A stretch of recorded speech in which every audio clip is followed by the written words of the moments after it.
ایک بزرگ جا رہے تھے۔ کچھ بچے آپس میں بحث کر رہے تھے۔ جب وہ بزرگ قریب سے گزرے تو بچے کہنے لگے، بابا جی ہم آپس میں کسی مسئلے پر بحث کر رہے ہیں، آپ ذرا فیصلہ کریں۔ اس بزرگ نے کہا، بیٹا کیا مسئلہ ہے؟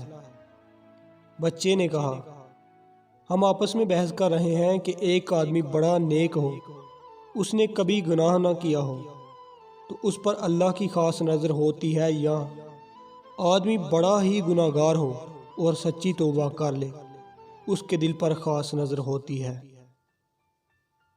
وہ بزرگ فرمانے لگے، بیٹا میں عالم نہیں ہوں، پر ایک بات میرے تجربے میں آئی ہے کہ میں کپڑا بناتا ہوں اور کھڈی چلاتا ہوں، داغے ٹوٹتے ہیں۔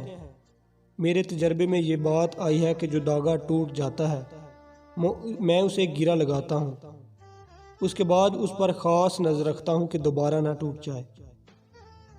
ممکن ہے جو بندہ شیطان کے راستے کو چھوڑ کر توبہ کر لے، اللہ سے اپنی گانٹھ باندھ لے، ممکن ہے اس کے دل پر اللہ کی خاص نظر رہتی ہو کہ یہ بندہ دوبارہ نہ ٹوٹ جائے۔